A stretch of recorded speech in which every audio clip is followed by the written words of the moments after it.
Sabe aquela sensação de que você está correndo, correndo, mas não sai do lugar? No mundo das finanças, isso é muito comum. A gente paga as contas, mas a dívida parece que não diminui. Hoje, a gente vai mergulhar fundo para entender por que isso acontece.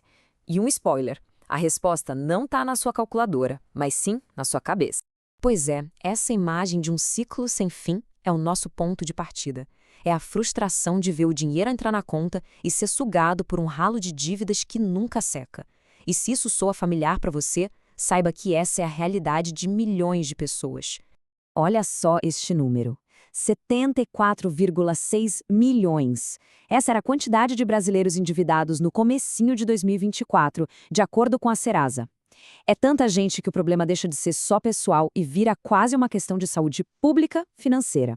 Então, o primeiro passo é entender que quem passa por isso não está sozinho de jeito nenhum. E claro, a conta não fecha só no bolso. O peso emocional é gigante. Uma pesquisa mostrou que 74% das pessoas endividadas dizem que se sentem mais ansiosas. Ou seja, para cada 4 pessoas nessa situação, 3 sentem um impacto direto na saúde mental. E não para na ansiedade. Os efeitos se espalham.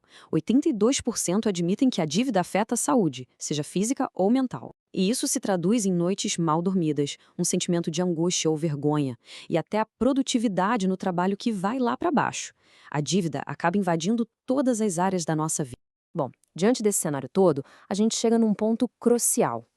Se o problema fosse só fazer conta, a solução seria fácil, né? Mas não é. A verdadeira batalha, a grande armadilha, acontece dentro da nossa mente. É um cabo de guerra entre a psicologia e a matemática. Tem uma frase do especialista em finanças Dave Ramsey que resume isso perfeitamente. O sucesso com o dinheiro é 80% comportamento. Só 20% é saber a técnica. Pensa nisso. A forma como a gente age com o dinheiro importa muito mais do que o que a gente sabe sobre ele. E muitas vezes é o nosso próprio cérebro que nos sabota. E a neurociência explica o porquê. Nosso cérebro é programado para gostar de progresso. Quando a gente quita uma dívida, não importa se é pequena, o cérebro libera dopamina. É uma recompensa química, uma sensação boa de vitória. E é por isso que, por instinto, a nossa vontade é sempre atacar as dívidas menores primeiro. É uma vitória rápida e gostosa. E o mais interessante é que a ciência confirma o poder disso. Pesquisas de universidades de peso, como Harvard, mostraram que as pessoas que focam em pagar as contas menores primeiro têm de fato mais chance de quitar tudo no final. Por quê? Porque ver o progresso, riscar uma dívida da lista, mantém a pessoa motivada, engajada no processo, mesmo que, na ponta do lápis, não seja o jeito mais barato de fazer isso. Então, isso nos leva para uma verdadeira batalha de gigantes quando o assunto é quitar dívidas. De um lado, um método que agrada a nossa emoção, do outro, um método que agrada a lógica pura. É a batalha entre o método bola de neve e o avalanche. O método bola de neve é todo pensado para o nosso cérebro. A estratégia é a seguinte: você lista suas dívidas da menor para maior, ignorando os juros. Daí, paga o valor mínimo de todas as outras e joga toda a grana que sobrar na menor dívida até ela desaparecer. Isso gera aquela vitória rápida que a gente falou. Depois, o dinheiro que ia para essa dívida quitada é somado ao pagamento da próxima, criando um ataque cada vez maior, uma verdadeira bola de neve. Já o método avalanche é matemática pura, sem emoção. Aqui, a ordem da lista é da maior para a menor taxa de juros. O foco é atacar primeiro a dívida que está te comendo mais dinheiro. Não tem discussão, esse método sempre vai te fazer economizar mais em juros e, na maioria das vezes, quitar tudo mais rápido. O desafio, a dívida com juros mais altos pode ser também a maior em valor, e aí a sensação de vitória pode demorar mais para chegar. Exige disciplina. Vamos colocar isso em números para ficar mais claro. Imagina um cenário bem real. Uma pessoa tem 3 dívidas. Uma de R$ 3.000 no cartão de crédito, com juros bem salgados. Um empréstimo de 8.000 e um financiamento de carro de 15.000 com juros mais baixos. E essa pessoa consegue separar R$ 500 a mais todo mês só para atacar essas dívidas. Como cada método se sairia? E o resultado da simulação é super revelador. Com o método avalanche, o caminho da matemática, a dívida toda é paga um mês antes e a pessoa economiza R$ 435 em juros. Já com o bola de neve, o caminho da emoção, ela paga um pouco mais. Esses R$ 435 podem ser vistos como o custo da motivação. É o preço que se paga para ter as vitórias rápidas que aumentam a chance de não desistir no meio do caminho. E para muita gente é um preço que vale a pena. Até aqui, a escolha parece equilibrada. Uma questão de perfil.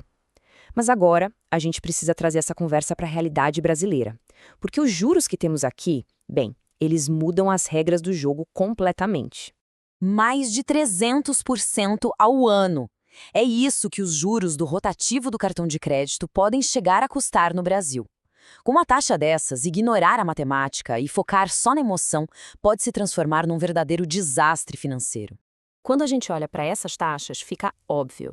Dívidas como o rotativo do cartão e o cheque especial são emergências financeiras. Elas sangram o orçamento sem parar. Por isso que os especialistas dizem que, antes de escolher um método, a prioridade número 1 é estancar o sangramento. Então, o ponto mais importante para a nossa realidade é este. Antes de pensar em bola de neve ou avalanche, existe um passo zero. A prioridade máxima é transformar esses monstros de juros altos em algo que dê para administrar. Isso significa buscar um crédito mais barato, como um consignado, para quitar de uma vez o rotativo e o cheque especial. Só depois de apagar esse incêndio é que a escolha entre os dois métodos realmente começa a fazer sentido. Certo. Com as dívidas mais perigosas controladas, a pergunta volta. E agora, qual método escolher? A verdade é que não existe uma resposta única. O melhor método vai ser sempre aquele que a pessoa consegue seguir até o fim. A escolha é super pessoal. Se a pessoa está se sentindo paralisada pela ansiedade, o bola de neve pode ser o remédio psicológico que ela precisa. Se a motivação vem de planilhas e da certeza de estar no caminho mais eficiente, o avalanche é a escolha certa. E tem sempre o método híbrido, começar com bola de neve para quitar uma ou duas dívidas pequenas, ganhar confiança, e depois que o hábito já está criado, mudar para o avalanche para economizar mais. No final das contas, a jornada para quitar as dívidas é esse equilíbrio. A matemática mostra o caminho mais curto, mas é a psicologia que dá a força para caminhar. O maior risco financeiro não é pagar um pouco a mais de juros. O maior risco é desistir no meio do caminho. Por isso, a pergunta final não é qual método é o melhor, mas sim qual método é o melhor para você.